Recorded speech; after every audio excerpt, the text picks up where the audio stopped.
While the intense playoffs are heating up on the field, off the field, the NFL is currently going through one of the absolute busiest and most demanding times of the entire year. Even with the expectation that John will finalize his deal with New Austin, there are still 8 head coach positions open, and the dominoes have yet to fall. Coordinators in action in the divisional round, former head coaches looking for a second chance, and negotiations full of details make this scenario even more intriguing. To understand who is really on the franchise's radar and what's happening behind Headquarters with the coaching carousel. Shefty. Well, Greeny, Steve Bisciotti's former coach, John Harbaugh, was finalizing an agreement with the New York Giants in the middle of the week. But here we are, Saturday morning, and that agreement still is not done.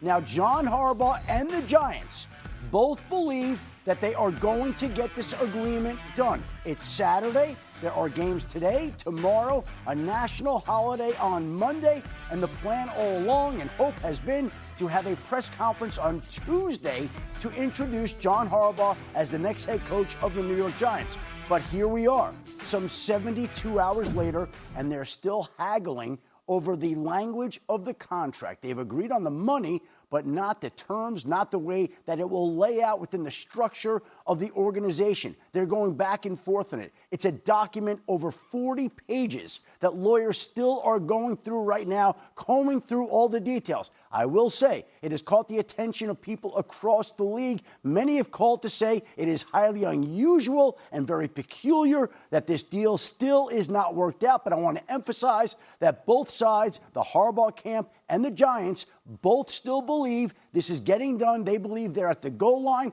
They need to get it across, but they are not across yet. All right, we'll see how they do in the red zone as they got to get this thing settled up there with Harbaugh. And, of course, look, if it goes sideways, that's an entirely other conversation. Let's live in a world where they do get this done, which remains, as Shefty said, the expectation. And now you bring in this veteran, experienced leader, CEO type of a coach with that young group. Rex, how good can they be and how quickly? I think he'll flip it overnight. I really do. And look, they lost the Giants in 5 games this year, had double-digit leads and blew it. I think it's going to be interesting to see who his staff is. You're going to probably get an all-star staff, in my opinion, because you'll want to be with Harbaugh, I'm sure. And so that's going to be interesting. You're not only getting John Harbaugh, the leadership and all that, but he's also going to go out and probably hire the best coaches. All right, we'll see. But anyway, when I look at it, this team right here is so talented. All right. If you go in, to build a organization, you want to have a franchise-type quarterback. We'll see. I think they may have one right there. You want a franchise left tackle to protect that quarterback. Check that box. You want a franchise #1 receiver. You can check that box. Malik, yeah. And by the way, you got 5 guys that can absolutely rush the passer. You put the right guy in that situation, they may go to #1 in the league in defense.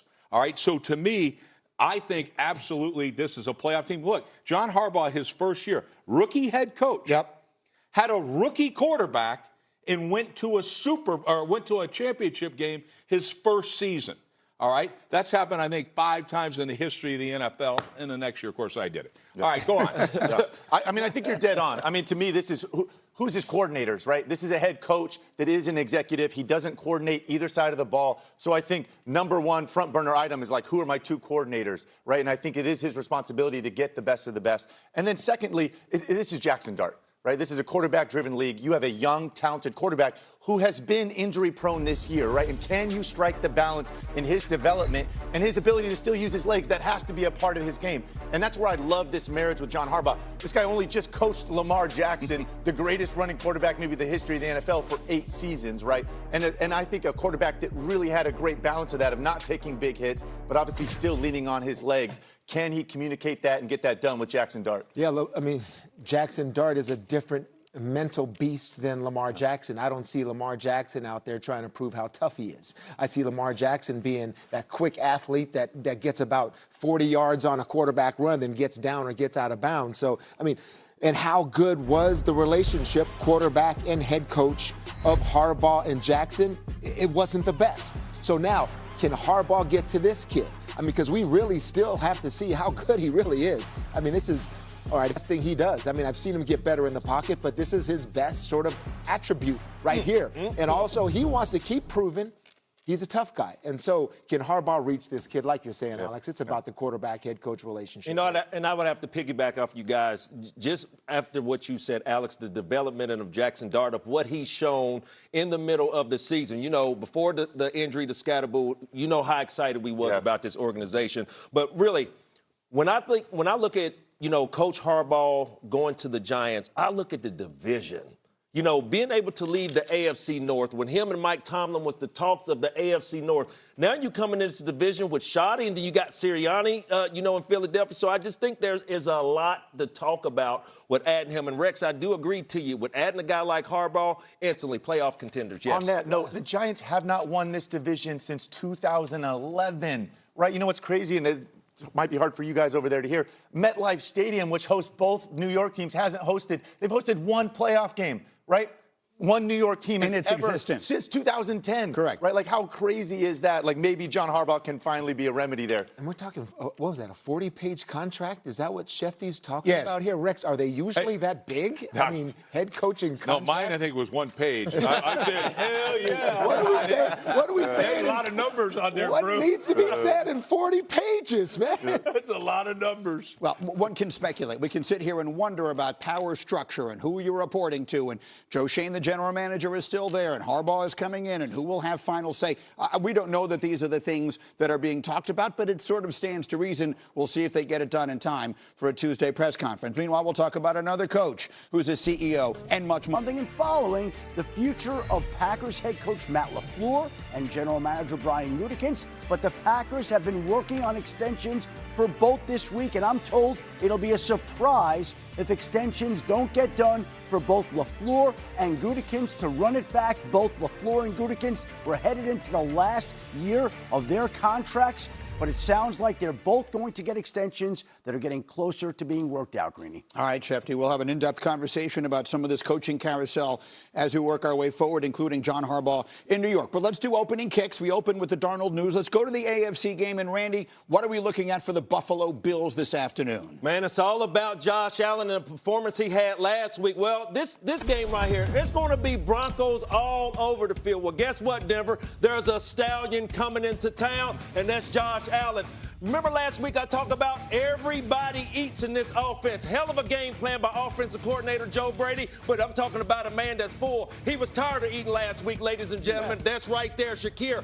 All 12 of his targets he caught going into Mile High. Y'all better be ready to tackle this stallion. Hafunga, Cooper, Allen. I can't leave out you, Benito. It's going down to Mile High, bro. Well, Moss, there's a reason the Broncos got the bye. It's because they were the #1 seed, and this is a big reason why Bo Nix, he's doing his best Josh Allen impression all season long. He can do some of the similar things. You see him right here scrambling, getting out of the pocket. He is a skilled runner also. We're about to watch two quarterbacks put on a show. I can't wait to see this one because Bo Nix is up for the challenge. All right, well, let's go to Seattle, fellas. We just talked about it. Sam Darnold dealing with the oblique. He's going to test it pregame. That should reinforce this philosophy even more. Listen, run the ball. Yes. You've got two dynamic backs, Zach Charbonnet, right, Kenneth Walker. These guys only went for 180 yards 2 weeks ago against this same unit. Now you're at home, right? Rely on them even more. Win the rushing battle again today, end every drive with a kick, and the reality is you win this football game.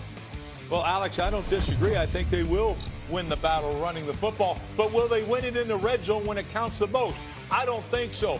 1 of 6 down there for the Seahawks against the Niners in both these games this year. Robert Saleh, I don't know how you do it, my friend, but you got a MASH unit out there, but they tighten up big time in the red zone. Situational football, wins in the playoffs, and nobody's doing it better than Robert Saleh and company on defense for the Niners. They've played 2 tight games already this year, so tonight the rubber game, the winner goes on to be a step away from the Super Bowl. But if you know the history here, you know the Niners and Seahawks have had all sorts of legendary meetings. Let's take a little stroll down memory lane. Who could ever forget the 2013 NFL? Real quick, LOB. Everybody was talking about me. They would go on that Legion of Boom to win the Super Sherm. Bowl That's over absurd. Peyton Manning Company. 2022 playoffs. This was the first playoff game for Brock Purdy. And who does he look a little bit like here in that A little 49er? Joe Montana How about him? right here. Flipping Look it at off this. there. Elijah Mitchell. How about Purdy with the celebration? yeah. Roman there we wasn't too go. big for Purdy right there. Niners would go all the way to the NFC Championship game that year. Now, again, the two meetings this year, week one of this season, 49ers. What this cycle makes clearer is that the NFL is betting on experience, patience, and reassessment. Names like Vince Jones and Alberto Salim are gaining traction with coaches seeking redemption.